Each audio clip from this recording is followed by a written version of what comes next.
ॐ श्री महाप्रज्ञ गुरवे नमः।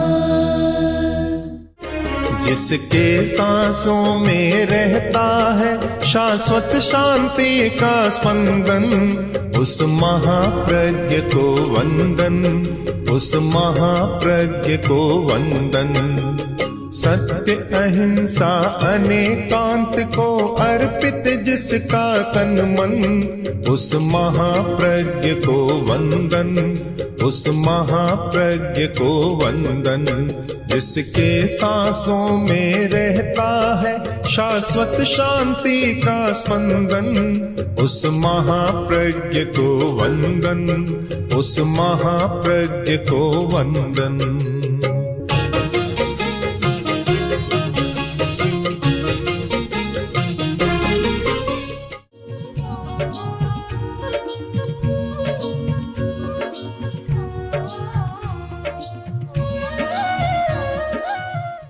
जहाँ एक से दो हैं वहाँ समस्या अनिवार्य है। समस्या है, इस सच्चाई को हम स्वीकार करें और यह संसार समस्या से मुक्त हो जाएगा। ये कल्पना भी करना कठिन काम। समस्या रहेगी और आदमी सुलझाता रहेगा। अंधेरा आएगा, आदमी प्रकाश करता रहेगा। यह तो नहीं हो सकता कि अंधेरा आए नहीं, प्रकृति का नियम है, सूरज गया और अंधेरा हो जाएगा। पर आदमी पुरुषार्थ करता है, प्रयत्न करता है। कभी मोमबत्ती जला लेता है, कभी दिया, कभी लालटेन और कभी बिजली प्रकाश कर लेता है। हमारा पुरुषार्थ रहे कि अंधकार को हम प्रकाश में बदलते रहें। इसलिए हमारा पुरुषार्थ बहुत जरूरी है। और सम्यक पुरुषार्थ हो तो काम भी सारा ठीक हो जाता है। पुरुषार्थ भी सम्यक होना चाहिए। अगर पुरुषार्थ प्रयोजन शून्य हो तो पुरुषार्थ भी निकम्मा हो जाता है। एक रास्ते पर लड़का जा रहा था, उसने देखा एक आदमी तो गड्ढा खोद रहा है और दूसरा फिर मिट्टी डालकर उसको भर रहा है।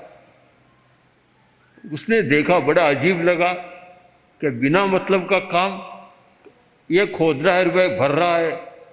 आया, आकर पूछा, अरे भैया क्या कर रहे हो, क्या कर रहे हो? उसने उत्तर दिया कि एक हमारी टीम है, उसमें हम 3 आदमी हैं। एक आदमी गड्ढा खोदता है, दूसरा उसमें वृक्ष रोपता है और तीसरा फिर उसको भर देता है। आज वह बीच वाला आया नहीं तो हमें तो अपना काम करना है।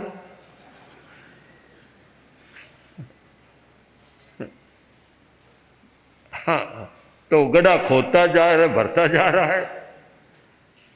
यह पुरुषार्थ, प्रयोजन शून्य पुरुषार्थ, अर्थहीन पुरुषार्थ सम्यक नहीं है।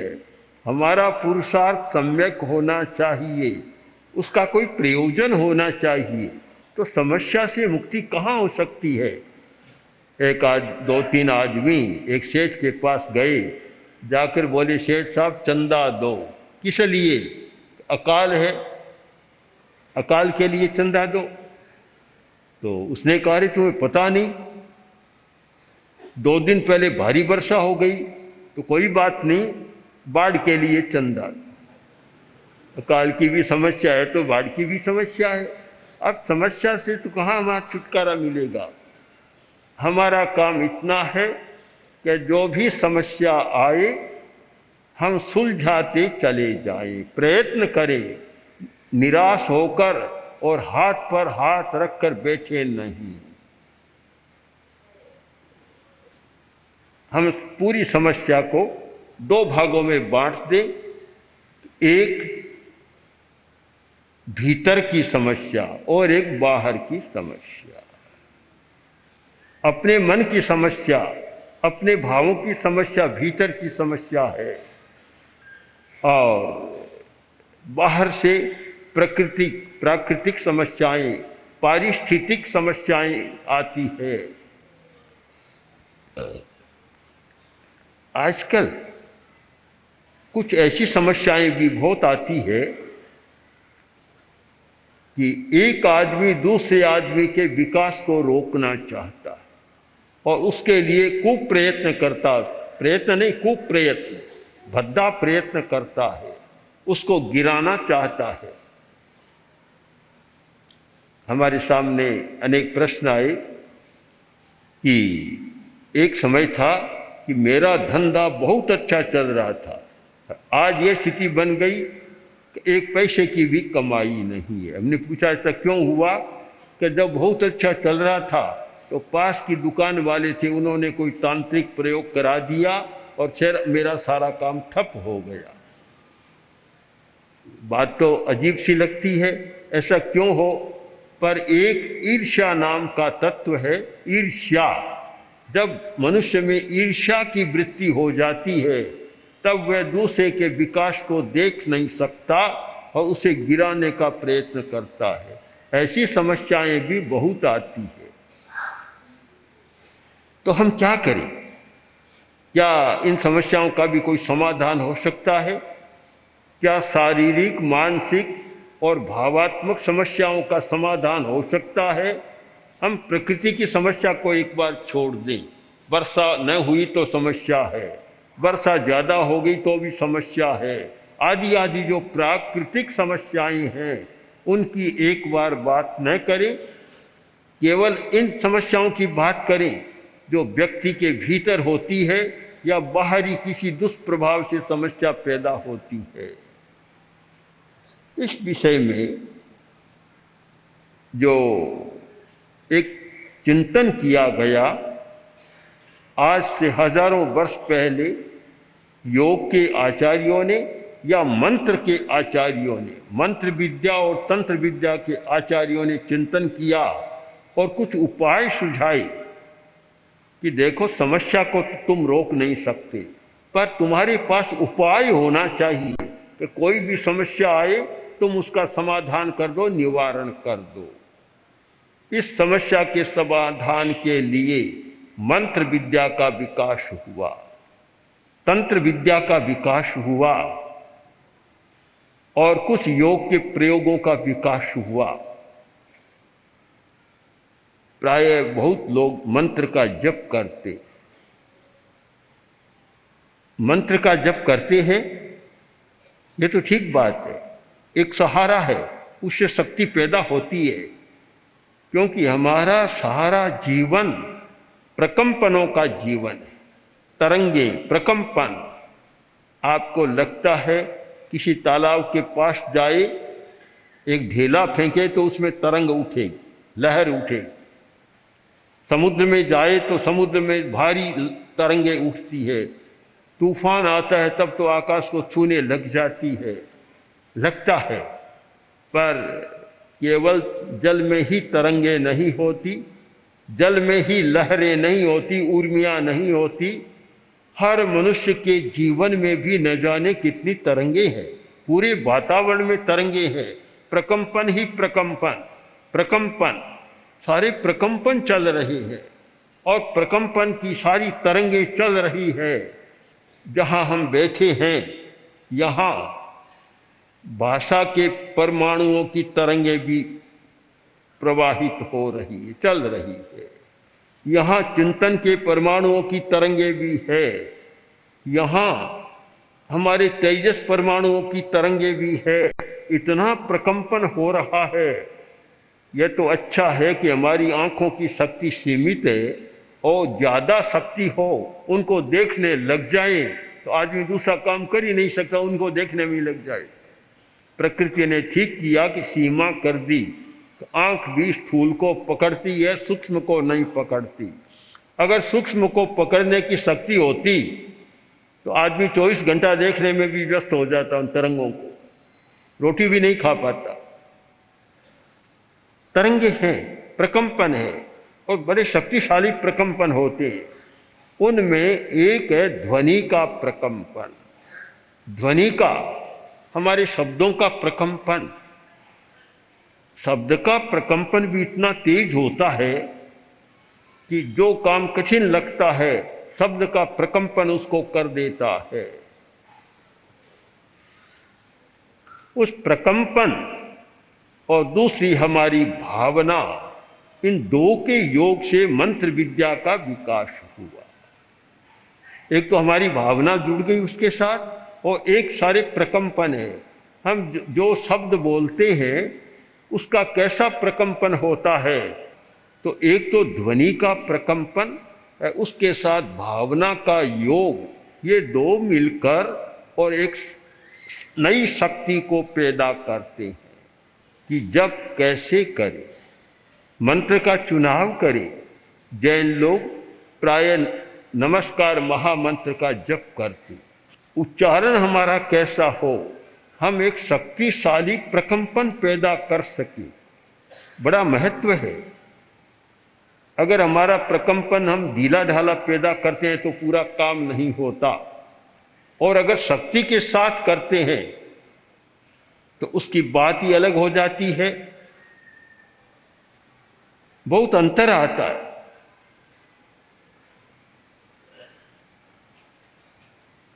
कोई भी ढीला ढाला शिथिल प्रकंपन अपना पूरा काम नहीं कर पाता। इसीलिए जप के लिए भी उच्चारण का बड़ा महत्व है।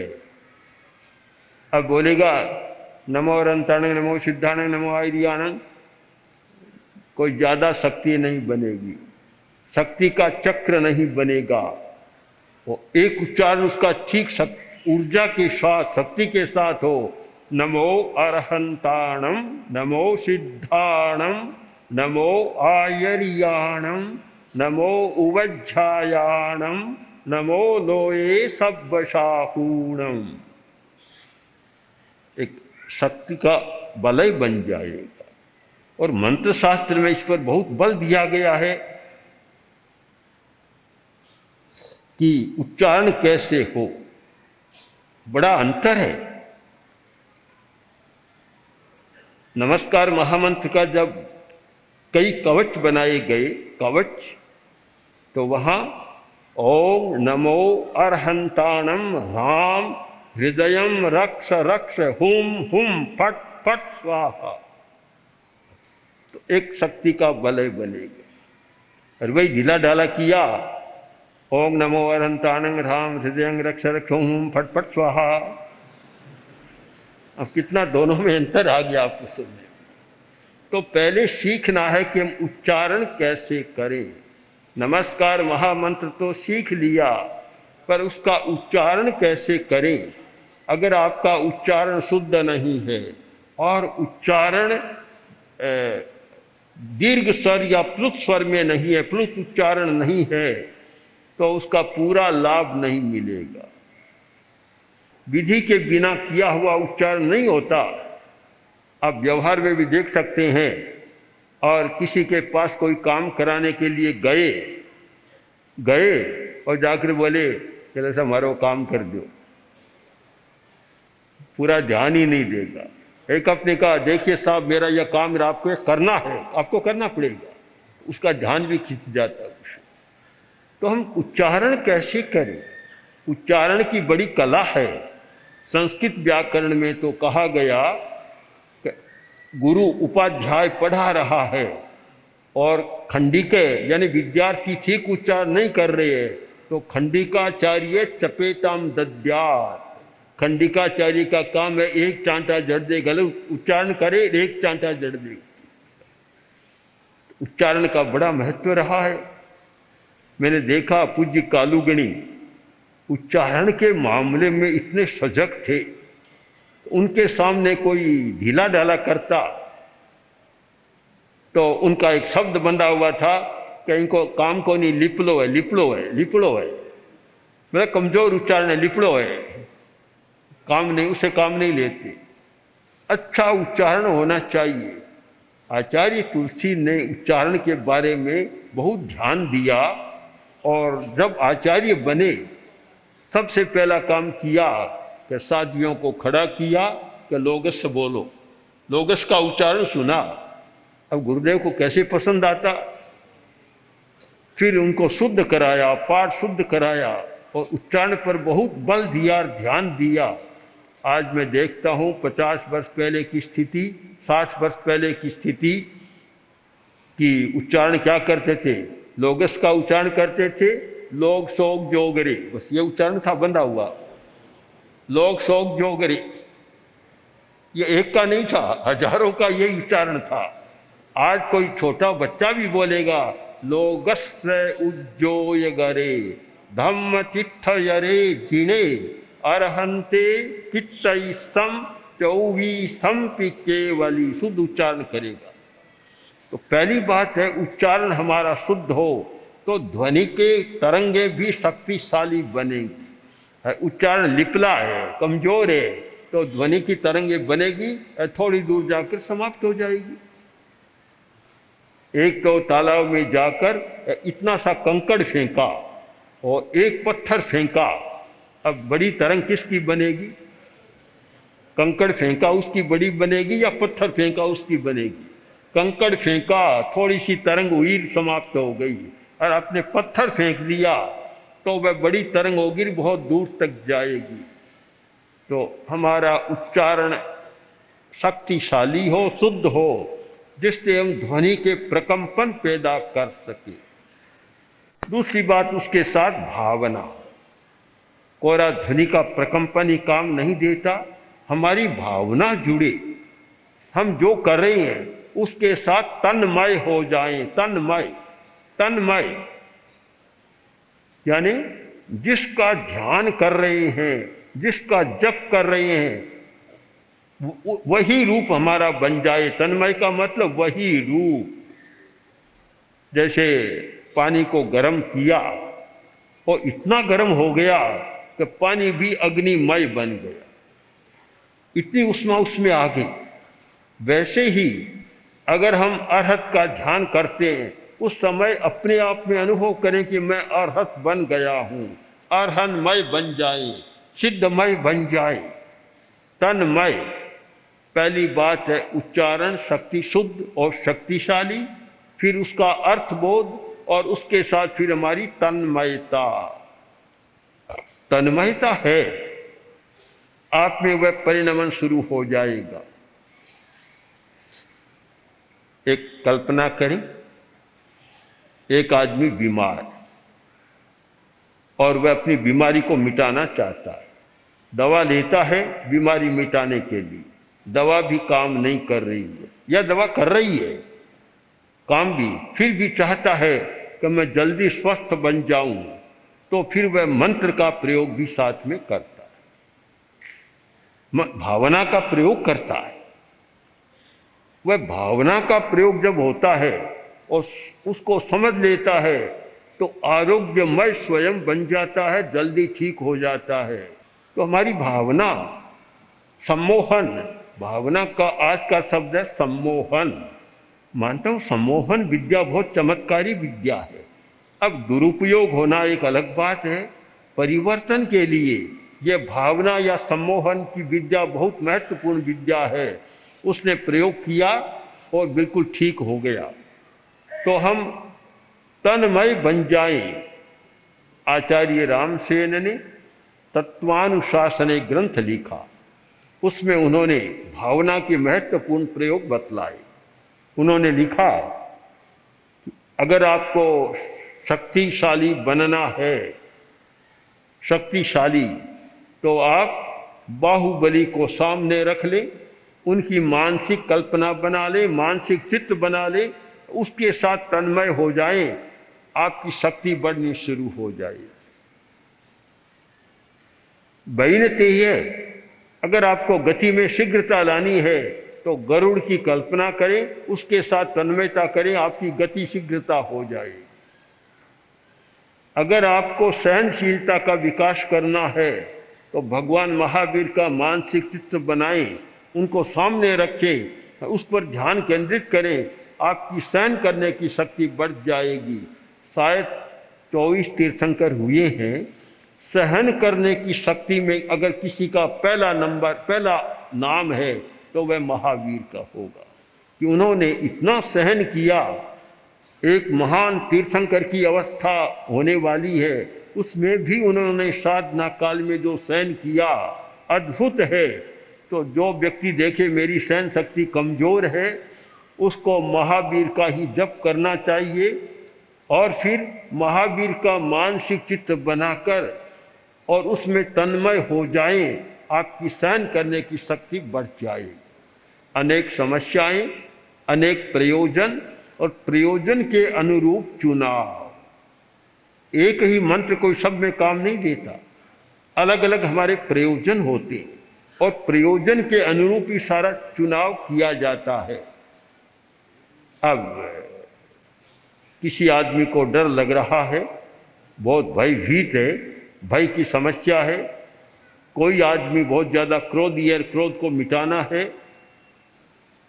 कोई आदमी बहुत ज़्यादा लोभी है, लोभ को कम करना है। आदि आदि अनेक समस्याएं हैं। उन सब समस्याओं के लिए कोई एक ही आपको समाधान नहीं मिलेगा, मंत्रों का भी अलग अलग चुनाव करना पड़ेगा।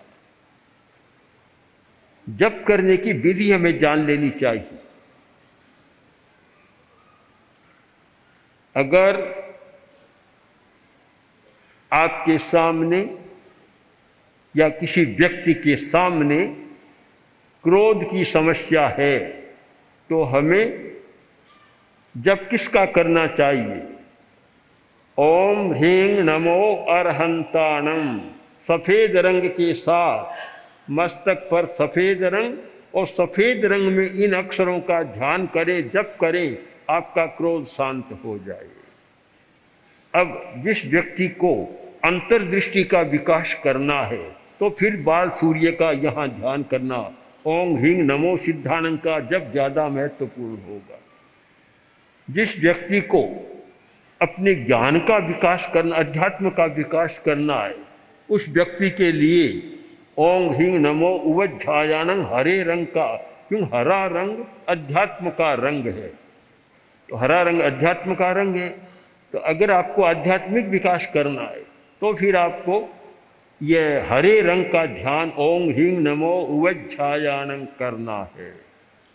और आप देखते हैं मुझे शांति चाहिए, कुछ समस्याएं हैं, कुछ और स्थितियां हैं, तो फिर नीले रंग का ओम ह्रीं नमो लोये सब्बशाहूनं। ये कोई जरूरी नहीं कि पांचों पदों का एक साथ हो, एक ही रंग में हो।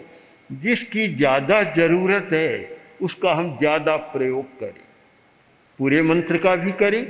और जिसकी ज़्यादा समस्या लगे कि मुझे तो क्रोध मिटाना है, शांति से जीना है, तो उसे फिर ओम ह्रीं नमो अरहंताणं का चुनाव करना होगा और सफ़ेद रंग के साथ उसी का ध्यान करना होगा।